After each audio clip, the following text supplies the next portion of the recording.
RPN, the Roddenberry Podcast Network. This episode of Mission Log is sponsored by the Great Courses Plus. Hundreds of courses, thousands of lectures, tons of stuff that you want to know.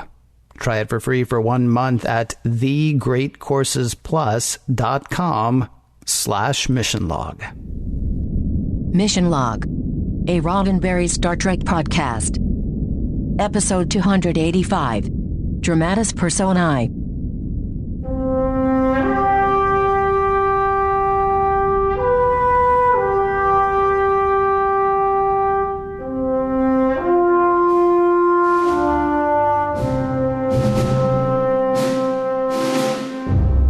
Welcome into Mission Log, a Roddenberry Star Trek podcast. I'm Ken Ray. And I'm going to kill you. I'm John Champion. I'm sorry, what was that first part? Each week on Mission Log, we watch an episode of Star Trek, taking it apart for messages, morals, and meanings. And we secretly plot ways to kill Ken. I don't think that's right. Yeah, it's not. It just starts secret, then we plot openly. This week, Dramatis Personae, the one where everybody's just playing their part and that they're playing somebody else's part. John's got trivia coming up in a bit, but first, a really quick reminder about another show we do. It's Mission Log Live every Tuesday night, assuming we both survive. Ken and I get together with you to talk Trek. So when Discovery's on, we talk about Discovery. When Discovery's not on, we talk about all kinds of stuff. Let's see, there's science, there's fiction, there's science fiction, even politics, psychology, toys, comics, fandom and fan films, the philosophy of Star Trek, and deep dives like how the World's Fair influenced Star Trek. Doug Drexler, Dayton Ward, Chase Masterson, Rod Roddenberry. Guests just keep coming to talk to you. That's why we do it live. We want your calls. So join us Tuesday nights at 10 p.m. Eastern, 7 p.m. Pacific on Facebook. Actually on our Facebook page, facebook.com/missionlogpod. That page again, facebook.com/missionlogpod, or download the show later. You can just search for Mission Log Live wherever you get podcasts. Actually, I've got a deal for you. Do both. Subscribe to Mission Log Live wherever you get podcasts, and join us live every Tuesday night, 10 p.m. Eastern, 7 p.m. Pacific, at facebook.com/missionlogpod for Mission Log Live. What a bargain. That is a bargain for me. Mm-hmm. It's such a deal, right? I'm not even going to raise the price for both shows. Yeah. In fact, take two. They're small. That's what I say. Hey, John's got trivia coming up in just a moment, but first, I'm going to let you know how to get in touch with us. Mission Log Pod is the address to find us on Facebook, Skype, and Twitter. If you'd like to leave us a voicemail, we would love to hear your voice. 323-522-5641 is the phone number to call, 323-522-5641. Our email address is missionlog@roddenberry.com. Our show website, including discovered documents, is at missionlogpodcast.com. And please do remember, we may use your comments on an upcoming episode of Mission Log. John, I'm feeling a little, Mm-hmm. I don't know. I just need to gather myself for a moment. Why don't you do trivia while I try to figure out what's up? Yeah, don't you worry about a thing, Ken. I got this. Trivia for Dramatis Personae. This episode was written by Joe Menosky. We've said a lot about the weird sense of humor and dramatics that Joe brought to Star Trek. This is his first of 4 scripts for DS9, and we covered all 16 of his Next Gen episodes, of course. Now, he brought us everything from Darmok to hero worship to Time's Arrow to masks. And after his time here on DS9, he'll contribute a lot to Voyager, and as of now, he has 1 credit with Star Trek Discovery. This episode was directed by Cliff Bull, another TNG veteran who we've covered a great deal. Cliff started on TNG with Season 1's Lonely Among Us and carried right through to Season 7's Emergence, which of course means part of his time overlaps between both shows as well. This episode aired just a few weeks after his directorial turn on Next Gen's Suspicions. Now let's talk about the title, Ken, a thing that we do from time to time. Dramatis Personae literally means the masks of drama. Appropriate for this show as a kind of shorthand that we are seeing characters portrayed here. It can be used in a few different ways, though. So sometimes it is a short description of a character. So like in this case, if you were to read a bill of the characters, it might say Sisko, a captain from Starfleet, Kira, a major from Bajor, something like that. It's also been used as just the list of actors and characters. Really, though, it's to clue in the audience about what kind of characters you've got. And very generally, without the theatrical context, it can just mean these are the major people involved in something. So, a lot of meanings there for Dramatis Personae, but it definitely has its roots in the theater. Let's talk about a couple of guest stars. Valerian, the ship captain, is played by Stephen Parr. His professional acting credits actually end with this episode, but before that, he was a guest star in a number of shows throughout the 70s and 80s. You can look up the rest, but I'd just like to point out here that he was Fireman Frank on an episode of Pee-wee's Playhouse. And then we have Tom Towles as the Klingon Hontil. Now, Tom is a very recognizable character actor. He's made a career out of playing tough guys, and a lot of that has been in horror and other genre productions. Not usually super high budget, but very well known. He was in the 1990 remake of Night of the Living Dead. He was in Henry, Portrait of a Serial Killer. He was in Rob Zombie's feature directorial debut, House of a Thousand Corpses. In fact, he did 2 more projects with Zombie, the parody short Werewolf Women of the SS as part of Grindhouse, and the remake of Halloween. Now, it's not always stuff to terrify you. He had a guest role on Firefly. He had a recurring role on NYPD Blue as Inspector Lastarza. And he's also done sitcoms like Seinfeld, Malcolm in the Middle, and The Drew Carey Show. And yes, we will see him again in a guest role on Voyager. That's a good place to stop.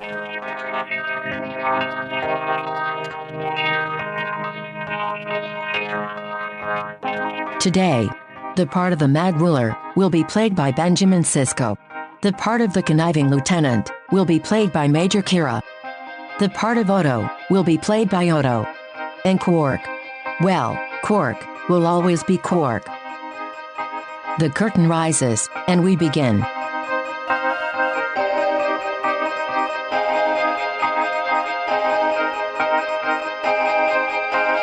Prologue. A rather subdued Commander Sisko responds to a chime at his office door, welcoming in a rather agitated Major Kira. She's upset because a Valerian ship has requested permission to dock at Deep Space Nine. See, the Valerians used to run weapons-grade dolomite to the Cardassians, which they used to keep Bajor down. Of course, Sisko knows this. While Kira suspects the Valerians are still up to no good, Sisko says without proof, they will be allowed to dock. And no, she can't bend or break the rules to get the proof she suspects is there. In fact, please see to the Valerians docking personally, Major. In Ops, Odo gives Kira what little background he's been able to find on the Valerian vessel. She asks him to keep a close eye on it. Meanwhile, Dax says there's an unscheduled ship coming through the wormhole. It's the Klingon ship Takat, a month earlier than expected. Sisko orders staff to hail the Klingon ship, but it's a little too busy exploding to answer that hail. Someone got away, though. A Klingon beamed off the ship before it went splosh. The signal's weak, but O'Brien is able to pull him through, long enough for him to utter one word, victory, then collapse.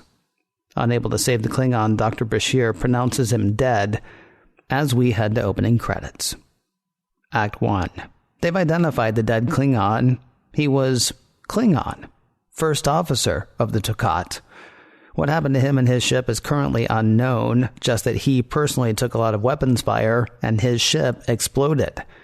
Nothing weird about what they were up to, at least nothing the Klingon High Command will admit to. The Takat was on a routine biosurvey mission. So why say victory? Right, jobs to do. Sisko tells Odo to ask around and see what he can find out about the reported biosurvey.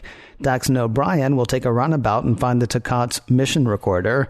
Dr. Bashir is running an analysis on the dead Klingon, trying to figure out what sort of weapons he was hit with. Of course, Major Kira already has a job, seeing to the incoming Valerians. Something she tries to delay. She is convinced that they're running weapons, though she still doesn't have proof. So a testy Sisko steps in and clears the Valerians to dock himself. In Quark's, Odo is quizzing Quark about his dealings with the Klingons, convinced the proprietor heard something about the alleged biosurvey. After the usual threat by Odo to Quark's business, Quark tells Odo what he knows. The Klingons had said that they would return from their glorious mission with something that would make the enemies of the Klingon Empire tremble. Direct quote. Intel gathered, Odo goes to leave and is stricken with a splitting headache. Seriously, his head splits open, then comes back together in a way that only a shapeshifter's could. Odo falls unconscious to the floor of the bar, with Quark running to fetch Doc Bashir. Act 2. Odo comes to in sickbay. He says he feels fine, which Bashir assumes is good news since he has absolutely no idea how to tell how the shapeshifter is physically doing. One more thing before you go, though, Odo. Do you share my concern about the Valerian situation? I'm just saying, when it comes time, will you be Team Sisko or Team Kira? Odo wants to know what Bashir is basing this whole choosing sides thing on. Very clever, says Bashir, but you're probably right. Too early to choose sides. Well, that was weird. In Sisko's office, Kira has still more circumstantial evidence that the Valerians are really running weapons-grade dolomite. She's got a boarding party ready to search the ship and ship the Valerians out. But Sisko, seeming more logy than the prologue, though no less resolute, says Kira will not be boarding the Valerian ship. Kira, about as strident as we've ever seen her, is upset that Sisko will do nothing. He corrects her, though. Not only will he do nothing, neither will she. Unless she's challenging his command. She concedes. She is not. On the runabout, Dax and O'Brien are having a weird conversation. Say, says O'Brien, when the time comes, will you be Team Sisko or Team Kira? Dax is flighty, forgetful, showing all of the 300 years of the Trill inside her. Ultimately, though, she says she'll be Team Sisko. You know, if we're choosing sides. Good, says O'Brien. Anyone who's against Sisko is against me. Also, they found the Tokat's mission recorder. In his office, Odo welcomes a strange-seeming Major Kira, and she's got a job for Odo. She needs proof that the Valerians are running weapons-grade dolomite. She needs Odo to sneak in and find that proof. She assures him that Sisko has signed off on this. So Odo says, okay, I'll do it. And I'll keep both you and Sisko appraised of my progress. Busted. Kira admits that she was trying to trick Odo into going behind Sisko's back. Tell you what, never mind. Just curious, though, if you had to choose sides, well, just remember who your friends are. Act 3. Stuff is getting seriously weird. In his log, Miles O'Brien is suspicious of how quickly Kira heard about the retrieval of the Tokat's mission recorder. She must have spies everywhere. The recordings themselves make little sense, which makes sense since they came off an exploding ship. For his part, Sisko does not care, and says so. Still, O'Brien thinks the Klingons might care. He'll put DS9's computers on reconstructing the recordings. Whatever, says Sisko, just don't bother me with it. The only senior officer not being weird is Odo, though nobody notices that because the only senior officer not being weird is Odo. In Quark's, Dax is graduating from flighty to drunk, a prime target for Kira, who's looking to shore up support for when the time comes for people to choose sides. While Dax seems to be on Sisko's side, Kira thinks Dax may want to think again. One way or another, she is getting rid of Sisko. She'd hate to have to get rid of Dax as well. All of this is overheard by Quark, though he swears to Kira that he didn't hear anything right before she throws him across the bar. Sometime later, Quark, in a neck brace, goes to Odo seeking justice. He says he heard Kira trying to get Dax to side with her in the coming fight against Sisko. Right, this is really weird. All of the senior staff is being weird. The only senior officer not being weird is Odo. Quark doesn't care. He wants satisfaction. But Odo doesn't care about Quark's satisfaction. He's off to talk to Sisko. In Sisko's office, though, sits O'Brien. He says Sisko is in his quarters, where he's safe. Odo doesn't really have O'Brien's attention, though. The engineer is watching the slightly less garbled first officer's log from the Takat. The first officer says their problem started when they opened some energy spheres. But that doesn't matter. He knows now what he has to do. Kill the captain, blow up the ship, and beam himself to safety. Odo says it sounds like mutiny, which O'Brien says is how Klingon ships roll. Yeah, but it's weird for a place like Deep Space Nine, isn't it? Oh, don't worry, says O'Brien. If Kira tries anything, we'll be ready. Me and Sisko, who've always been good to you, haven't we, Odo? I think they want him to choose sides. In Sisko's guarded quarters, Sisko is even more logy than before. He is totally disinterested in the problems Odo's brought to his door. Take it up with O'Brien, he says. That's what he's there for. Leave Sisko alone. He's working on a clock. See? It's a clock. I've mentioned things getting weird, right? Act 4. Walking back into his office, Odo is surprised to find Major Kira being weird. She needs his help. She's locked down the docking clamps of the Valerian ship. Now she's going after Sisko and O'Brien, and she tells Odo that he'll be glad when it's over. Finally, he'll be able to run security on the station the way he wants to. All he has to do is be ready when the time comes. With Kira gone, Odo tries to call Starfleet, though communication with the Federation has been locked out by Kira. And no surprise, communication with Bajor has been locked out by O'Brien. The computer does have good news, though. It's finished fixing the log from the first officer of the Takat. More about those weird spheres? Not a lot else. In Sisko's office, O'Brien has a plan for Sisko. With communication to Starfleet blocked, Sisko and O'Brien should leave Deep Space Nine, catching a ride with the Valerians, get reinforcements from Starfleet, then come back and retake Deep Space Nine. They'll just need time to free the Valerian ship, which Kira's locked down. Sisko hates the idea of leaving, but he loves the idea of retaking. So he's in. In sickbay, Odo catches Bashir talking to a patient. Not weird. Also, Bashir really thinks Odo should go ahead and choose sides, so yeah, still weird. What Odo wants to know is more about the dead Klingon. Specifically, can you see whether he was being telepathically controlled or something? A look at the scans and, hey, what do you know? There is evidence of mind control. Might have been caused by a self-contained telepathic matrix or something. And Odo has figured it out. The Klingons were acting out an ancient power struggle contained in the telepathic spheres mentioned in the log of the first officer of the Takat. Odo figures the Klingon brought that onto Deep Space Nine, and it affected everybody in Ops except for Odo, thanks to his nothing-like humanoid physiology. So, what we need to do is figure out how to turn off what's controlling everybody. Wait a second. What got Bashir interested in this whole thing was possibly being able to affect who controlled the station. If they turn off the thing controlling everybody, how will they have the advantage? The power to control the energy matrix is the power to control the station, according to Odo. And that sounds good to the not-so-good doctor. He'll figure out a way to turn off what's controlling everybody. In Ops, hey, remember that patient Bashir was seeing? Turns out Bashir was giving him something to kill Sisko. But O'Brien sees the assassination attempt coming and warns Sisko.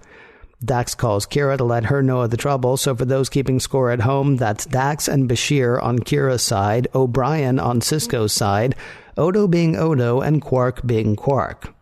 Now back to the action. Sisko is about to kill his would-be assassin with his bare hands. but he's stopped by phaser fire from Kira. Just a warning shot to send us to break. Act 5. The jig is up. Except, not really. O'Brien is able to beam himself and Sisko, not to the Valerian ship, but at least away from ops. They call to Odo, who tells them to go to Cargo Bay 4.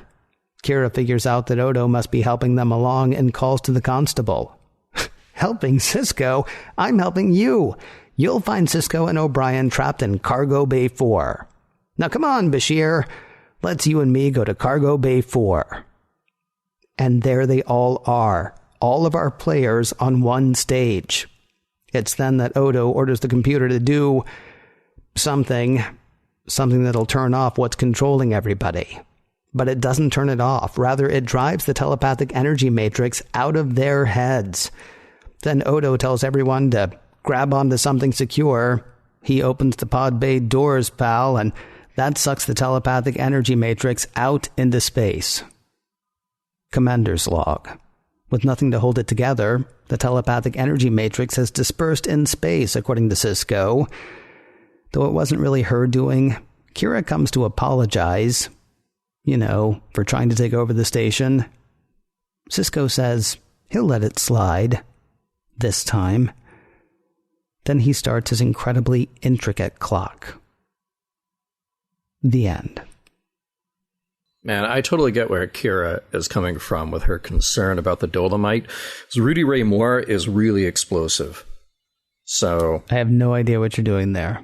Dolomite? Rudy Ray Moore, 1974? No, I would say you are not speaking my language, and no, as a matter of fact, I would not like a dolomite sandwich. That's, you just... Now, a new reference. So the first time I watched this, I literally thought they said Dolomite. And I was like, really? We're looking at 70s exploitation movies now for our sci-fi terms. But no, that's just how I heard it in my head.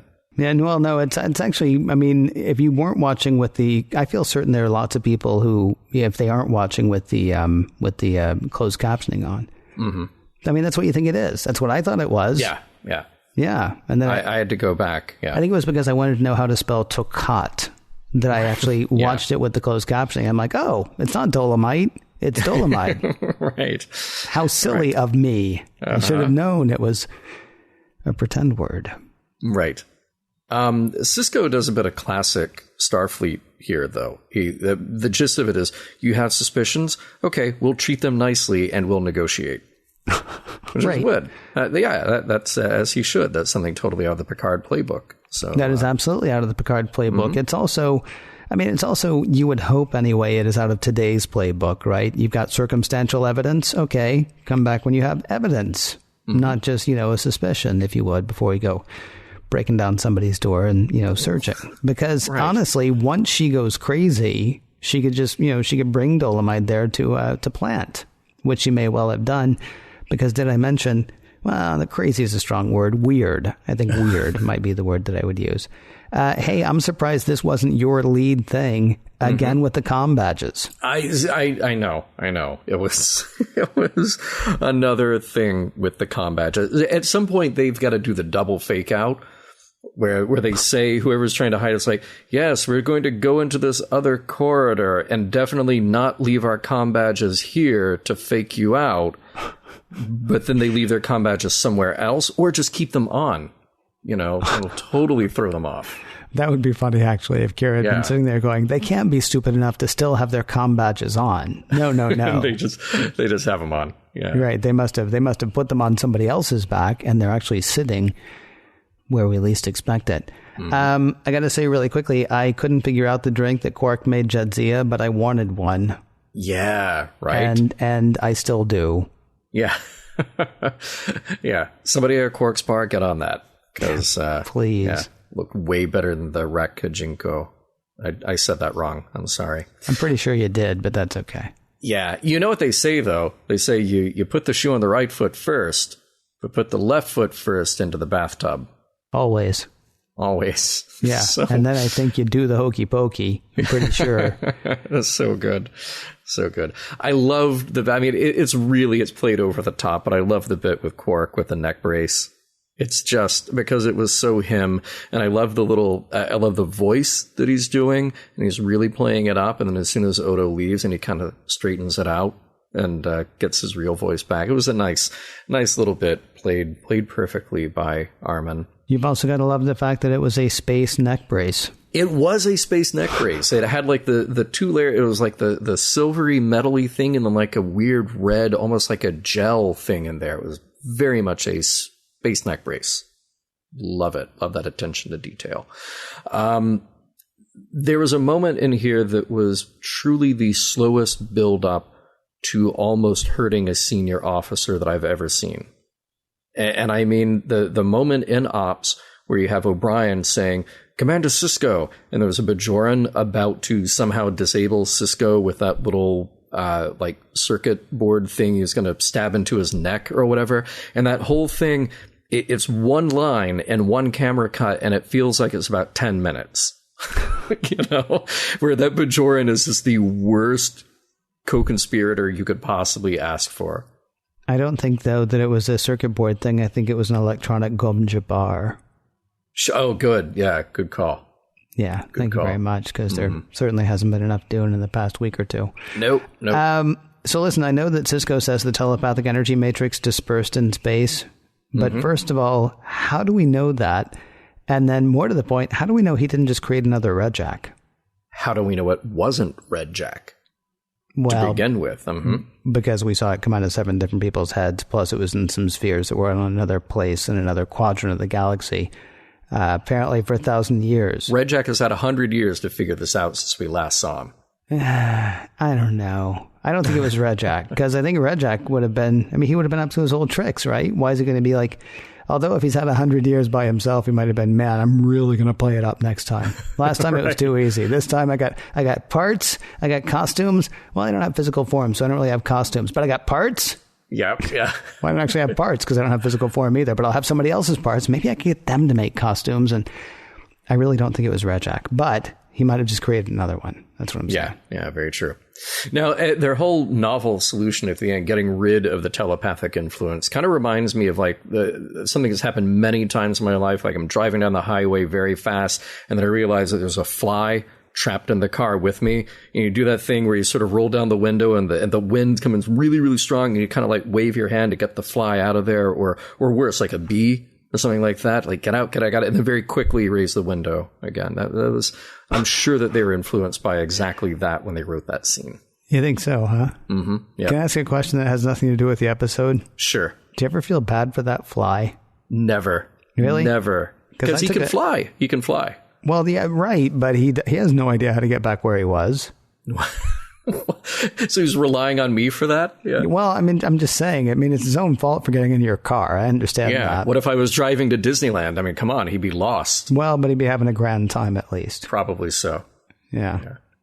So, boy, is Odo lucky that nobody grabbed onto cargo in Cargo Bay 4. Because did they know what his plan was? He's like, hey, grab onto something. And they're like, oh, he's going to hit me or, whatever. Did they automatically know that he was going to, well, you mentioned rolling down the window. Did they automatically know that he was going to roll down the space window and, suck out energy?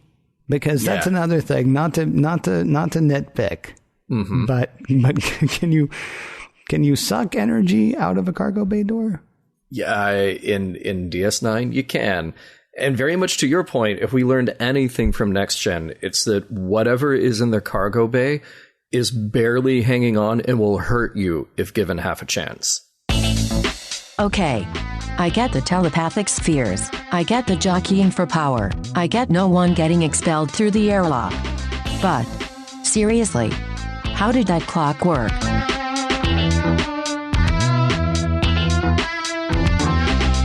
We'll get more personal with Dramatis Personae in a moment, but first, John and I are very excited to introduce you to a new sponsor of ours, the Great Courses Plus. Now, this is pretty much what it sounds like, great courses covering all sorts of topics, from history to learning a language to writing a screenplay to sci-fi, that is P-H-I, sci-fi, science fiction, as philosophy. For years, the Great Course has made tons of courses available one at a time. Boxes and boxes of tapes and CDs. You buy a course, you learn a course. Maybe someday you buy another course. Well, they did that for close to 30 years. Then in 2016, they added the Plus. Where the Great Courses Plus, you don't get one course, you get all of them. Watch or listen to as many as you want.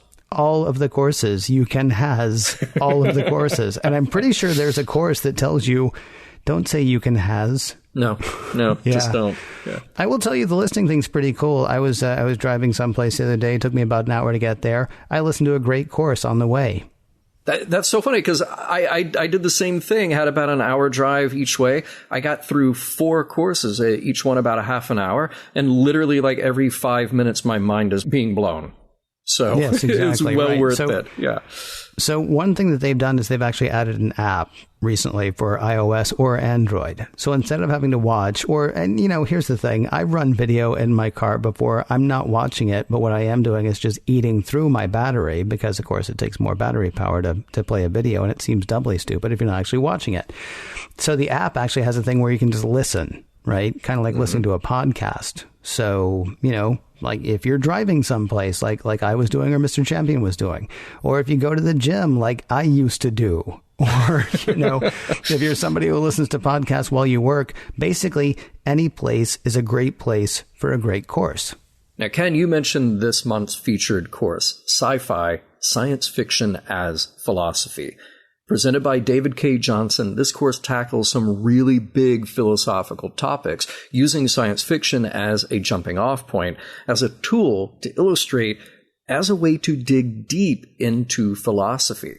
So you have lectures within that like The Matrix and the Value of Knowledge, Contact, Science versus Religion, Star Trek, TNG, and Alternate Worlds. So if you want to hear more about the course, David was actually a guest on episode 33 of Mission Log Live.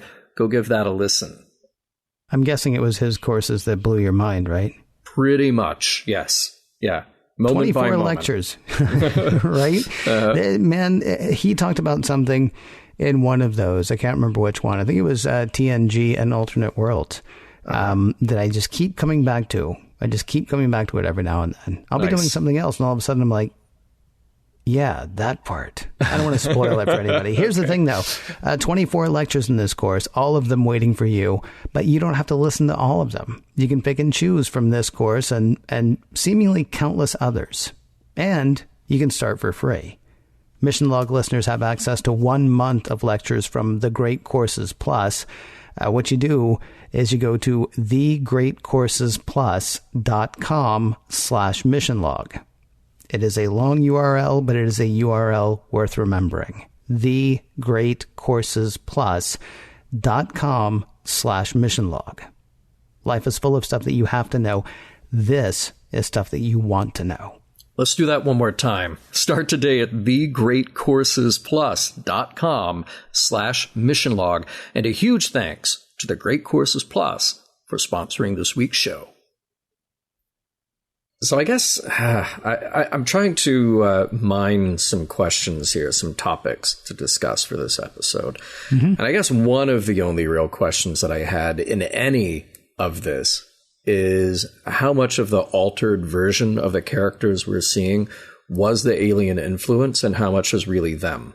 I mean, it does. We're sort of led to think it seems like a total takeover from the telepathic influence, but there's still enough of the host in there to know who has an alliance with whom. See Kira and Odo. Plus, you have to know things. You have to know what a phaser is. You have to know what Starfleet is. You have to know that you have to contact Starfleet. These are certain things that the host has to know that then the telepathic influence would pick up. The only reason I think it's interesting is if it indicates that lurking somewhere in Kira is a paranoid mutineer, or if inside Dax is a playful child trying to get out. Now, like in the Naked Time, right. So in the Naked Time, it was really clear that what we were getting was a version of that same character. It was something from inside coming out. So it's like wondering if someone who is drunk is acting totally unlike themselves or exactly like themselves, only more so. And that answer might be different for different people. But that was the only thing, like particularly when you get to the apology at the end of the episode. Kira says, she comes to Sisko and she's like, hey, it wasn't me, but I still feel like I need to apologize. Well, do you remember everything that happened? Right. Were you conscious of this influence taking information from you? I mean, there could have been some stuff there. That's not in any way, shape, or form what this episode is about, but the way it's written and the things that are happening, the more I watched it, those were questions that came into my head. I'll be honest, I had a problem with the fact that she actually came to apologize. Well, because it wasn't theoretically her fault. Right. It wasn't her fault at all. So why did she do that? And we can even go further and say it wasn't her fault at all because Sisko doesn't remember building the clock. Mm-hmm. Yeah. And she asks him that right before that. Did you actually build that? Apparently so.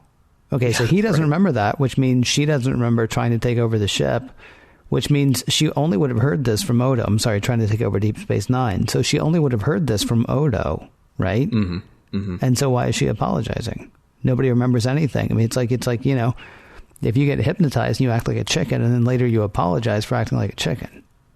Yeah. Or something, more sensible than that. I had a hard time believing that Kira would have apologized. Yeah. Even. Yeah. I mean, like, even if she had done it, and even if she knew that somewhere inside her lurked this thing, I have a hard time believing that she would have apologized, because then that would have been an admission of guilt. I mean, I guess it was, well, I mean, do you want to talk more about that last scene? Because I really didn't understand it. I mean, when Sisko says, I guess I'll let it slide this time. I guess it's just like, oh, that's funny. It's cute, I guess. Yeah. It doesn't really belong there. And I feel like dramatically they felt like they needed a button at the end of the show, and you needed to leave with the weird sort of Twilight Zone thing of, I built this clock and now it's going to be in my office forever, but I don't understand how I built the clock or how it works, Fine. But again, there's nobody's fault at play here. Yeah. Unless you go with the idea that Kira does remember something, or maybe she just went back and watched all the security tapes that Odo has in his office. She's like, wow, and then I did that, and then I sat at your desk with my feet up on the desk, and then I walked around Dax like 5 times in the bar while having a conversation about whose side she's on. She went behind the bar and got drinks. By the way, I think Quark would be fine telling her how reprehensibly she acted as well. She might not believe him, but like if it's supported by, heck, maybe she'll get like 2 words out of Morn, We'll be like, no, yeah, you were kind of nuts. It was weird. I'm a man of few words, and I'll say a few words now. You were crazy. Yeah. That would be Morn, I guess. Right. That's well done. Like. That's the best Morn impression I've ever heard. We should actually start doing those. We should have people do their own Morn impression for us. Mm-hmm. And if you don't talk, you're out. I mean, that's it. It's because we're looking for voice here. I have a question, actually. The thing that came up for me, it's not about character. It's more of a plot point thing. Mm-hmm. Did the Klingons find what they were looking for? I know the official story was that it was a biosurvey mission, right? But they also, when they're hanging around Quarks, they call it a glorious mission. And they said that they would come back with something that would make the enemies of the Klingon Empire tremble. Yeah. Were they actually going after this weird sphere thing? Of course, there are many questions then, like, how would they have heard about that? And how would they know what it did? Okay, so both of those things are kind of hard to get over. But then again, so is a bunch of Klingons saying, yes, this biosurvey mission. They will sing songs of this biosurvey mission, unless it's just Klingons being Klingons in Quark's bar and then going, back to the ship going, man, I hope he never finds out that we're really just on a biosurvey mission. Well, here's the thing. First of all, I think you just nailed it, which is that no matter what Klingons are doing, if you throw in the words like honor and victory and what you throw those things in there, they will do anything. You tell Worf, that prune juice is the drink of a warrior, and he is all over that all day long. You tell this group of Klingons, like, it's a biosurvey mission. No. It's a biosurvey mission, but it's for the honor of the Empire, and you will be victorious in surveying all the biology at this place we're going to send you. And then you get motivated. That's how you motivate a Klingon. So you really think that the Klingons who said that, this was going to be a glorious mission and that they were going to come back with some weapon, just happened to accidentally find something that would destroy a ship, but you think that was an accident? You don't think that's what they were going after? Well, here's the other thing. They will turn anything into a weapon. So right. Not a surprise there. But no. But here's another possibility, because you're right. This is a big plot hole. Like, what do they know? When do they know it? See, I didn't say it was a plot hole. That's the thing. Well, it may be a plot hole, but understand, I wasn't trying to point out a plot hole. I was trying to say, was this actually intentional? Yeah, it leaves questions, exactly. Yeah. But I wonder, though, at what point were they under the influence of the telepathic virus, essentially, that had glommed onto them? Had that happened at an earlier point, is this thing floating around the galaxy? We know that they came from the Gamma Quadrant with this, but had they somehow picked this up elsewhere, carried it with them back into the Gamma Quadrant where it originated, and then just come right back out with them? By that time, the full influence of the Sultana had ultimately playing out meaning blowing up their ship. Right. That's an interesting question. Here's another question. They said there were many spheres, right? Yes. So was there a different personality? Was there a different Dramatis Personae in each of the spheres, and they each took over a different person? Because if that's the case, where did the one that tried to take over Odo go? Oh, right. Yeah. Might have gone into somebody else. Might have gone into somebody else, but not somebody who was in ops. Because like that guy who tried to assassinate Sisko, yeah, he was actually under the influence because he was in the background when the Klingon boarded. My assumption is the two people standing guard outside of Sisko's quarters were also in ops at the same time. Right. So everybody... So is it like Westworld a tiny bit? Or like normal people walking around the promenade going, what's up with the cosplayers? What's up? Have you noticed that like that one small group of people is being really strange, aren't they? No, I'm sorry. Weird. I think they're being weird. Yeah. Well, and you only have a very small crew who are actually running things. Pretty much everybody else, you only got 300 or so people on DS9. Yeah, I hear that. Right? The others are hanging out at the bar, or they're at school, or they were at school and now hanging out at the bar. So, you're not privy to a lot of what else is going on. Yeah, good point. So, just as a side note, to everything that we learn in this episode, what we do know about the Sultana, and we know very little, but it leads you to believe that they had it coming. Because apparently they're terrible to each other. They are mutineering, paranoid, violent people who then play this out over and over again wherever they plant their psychic energy into whatever species. Could have been Klingons one week and Bajorans and humans another week, and a Ferengi or a bunch of Borg. Who knows? But it seems like if they keep playing this out over the centuries of just inhabiting bodies and then destroying each other, they probably get what they deserve.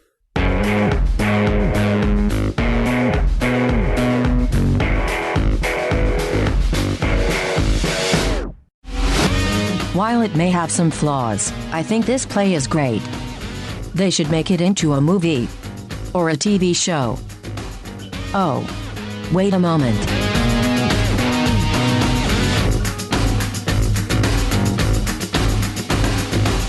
Actors playing characters, playing other characters. It's Dramatis Personae. And it's the part of the episode where we talk about the messages, morals, and meanings of the episode and see whether the whole thing stands the test of time. I don't need to tell you what the questions are, John, because, partly because I do it, every week, and partly because I just did. Let me just put it out there as a pile. Dramatis Personae. Go. Oh, I like how you did that. Okay. I feel a little bit like you did last week. You started your portion of this section, which we might call Act 4 of our show, by saying that you really love Deep Space Nine. And you really love the characters and a lot of what we've seen so far in The Promise, but we just keep hitting these episodes that seems like they don't know where to go, they don't know what they're doing with the characters, and it's a whole lot of nothing. And I know that this is an episode that people like generally, and it is always fun to play with the characters, to take them out of their usual psychology that we're used to as the viewers. But this episode is a whole lot of meh, a whole lot of nothing for me. It's The Naked Time, but darker. Or it's The Naked Time meets The Ring, or whatever. It's a chance for the characters to not act like themselves, and you throw in a little drama and worry about will they make it or will they not. It's fun for a while, but we also hit the reset button at the end of the episode. So, like, let's take that clock, for example, because I mentioned it in the last segment. We'll probably never see it again. Okay, well, we will see it because it's a nice prop, but at this point, it's just an object without any meaning. It's cool. It's meant to be an oh wow moment, like, say, Picard learning to play the flute in The Inner Light, because that had meaning. That was something that altered his character and made him a different person than he was before he got hit by that probe. But at the end of the day, we know nothing about the Sultana, and nothing has any resonance that came from that. Like I said, the best they can do is go back and watch the security tapes and go, wow, Kira, you really did that? Well, I don't remember it. I was under the influence of this psychic energy. On the first couple of viewings, I felt like Odo had the best stuff to do in here. His subtle read of everyone else. I really liked the way he's playing the game. I liked the way he was playing Bashir at the end. That was really nice. But with that said, everybody has at least some fun thing to do. So I'll give the show that. It's fun and it's devious. And there are some interesting action moments for our main characters, our main cast just tearing each other up. But that's about it. Again, there's no resonance. There's really no meaning coming out of it. It's just action, weird stuff, play with the characters. And then what? The clock is not the flute. You can play with the character all you want, but unless what happens to the character has some resonance at the end of the day, then so what? We just watch them solve a problem, and by them I just mean Odo solve a problem by blowing something out of the cargo bay. So it's a well-produced episode. There are good moments in the episode, but it doesn't add up. How about you? Well, I mean, really quickly to your thing with the flute. I mean, the flute was interesting because Picard still knows how to play the flute, right? Yeah. Like if Kira had said, "Did you make that?" and Sisko had said yes, right? Yeah, right. And she had said why, and then he said he didn't know. I mean, that would be different, right? But he doesn't even remember doing it. And yes, it's a pretty thing, and yes, it's going to sit there, but. I mean, Picard being able to play the flute is Picard having had this experience that he can't completely access, and that wasn't actually real, except it really did happen because he still has this part that actually gives him some sort of solace in a way.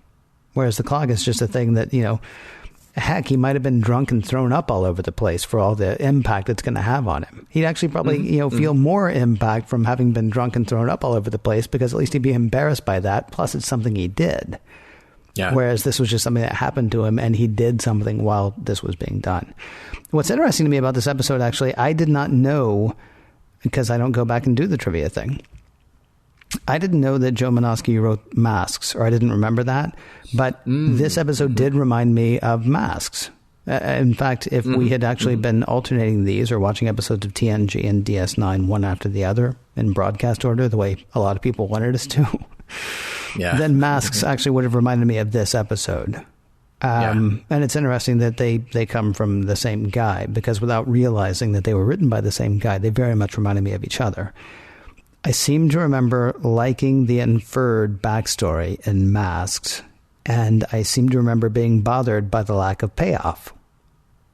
Right. I loved the pantheon that they created for Masks, and I love the characters that our characters are playing in this. There's something Shakespearean about the intrigue, the crazy king, the old doddering drunken friend, the iron right hand that is O'Brien, and the conniving first in command that is Kira, right? These should be iconic characters that, again, tell us something about ourselves, and that's where this falls apart. It's just something that happened to them, right? Yeah. I hate to keep rewriting these, but what would have been really great is if we had seen the rest of DS9 choose sides. Yeah. Knowing that stuff was weird, knowing that people were being crazy. If their leaders had said, right, you got to pick a side, and then they had picked a side, and, knowing that the road that they were going down was not the road that they should be traveling, right? But they go ahead and choose sides anyway, as people have done throughout history, when they maybe would have said, he's being weird, but I'm being forced to decide, do I like him or do I not like him? Or he's being weird and I don't like the way he's going, but everybody else is choosing, so I feel like I have to choose too, right? Then our main characters snap out of it, and they've got half a DS9 on one side and half a DS9 on another, both about to kill each other because of their crazy whatever. That might have been an interesting thing. I mean, we haven't been able to study the folly of such things happening, but instead, it's telepathic nothing that leads to nowhere. And I said it could have been Shakespearean, and I will say it is in this one respect. It is sound and fury, signifying nothing, which is a drag, because these characters, right. The thing that I hate about this episode is it goes nowhere, because there's so much that happens with these characters, and there's so much that could have happened around them. And then it just stops. Pretty much. Which leads us to ask each other then, did we learn anything here? Was there a moral or a message or a meaning to wrap our heads around? Nothing really that I found. I mean, again, if we had even just spent like 2 minutes in Act 5 saying, so here's what we found out about these people. Sort of like if at the end of it, there had been, if you had, who is it? Is it Puck or Oberon at the end of A Midsummer Night's Dream? Who says, if these shadows have offended, think but this, and all is mended. That you have but slumbered here while these visions did appear, or something to that effect. It's lines like that, I know. If something had come up at the end to tell them, don't be like us, or be like us, or whatever, or this has been a recording. I mean, if anything had happened to sort of inform them at the end, this episode could have been... I mean, this episode had almost everything it needed to be a great episode, except for payoff. So no, unfortunately, I'm not able to pull a message out of it at all. What about you?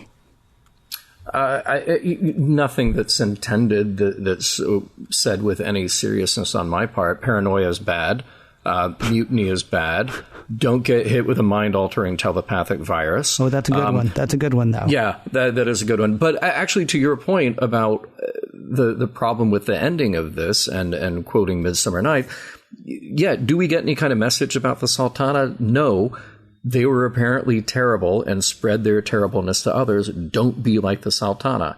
So there was an opportunity there in a very Star Trek way to have a moral meaning message to slip in, something along those lines, but we didn't do it. We just shot him out the airlock and then never to be seen again until they hitchhike on the next passing vessel and wreak havoc on it. Actually, I did think of one possible message. Okay, good. Shoot your problems into space. Oh, that is so Ming the Merciless of you. I dig it. Mission Log is produced by Roddenberry Entertainment. Executive producer Rod Roddenberry. If you want to check out some more really cool podcasts, and I mean really cool podcasts, podcast.roddenberry.com. How cool are these podcasts? Well, I'm just going to say the names and you're going to know. The Trek Files, Priority 1, Women at Warp, Mission Log Live, and of course, Mission Log. Sounds cool, doesn't it? Podcast.roddenberry.com. If you'd like to support Mission Log directly, that would be awesome. Patreon.com/missionlog is the place to find out more. For more exciting Star Trek podcasts, check out Trek FM, that is Trek.fm, and for the latest in Star Trek news and discussion, be sure to visit trekmovie.com. Next week, Duet.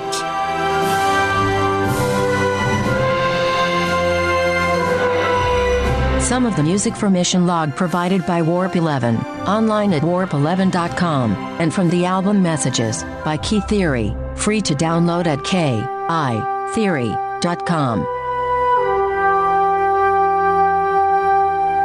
Next week, Duet. Do it. Do it. Do it. Do it.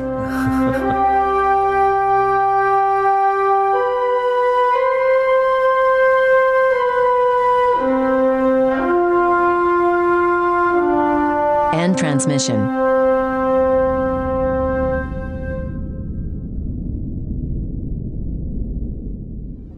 Podcast.roddenberry.com, the Roddenberry Podcast Network.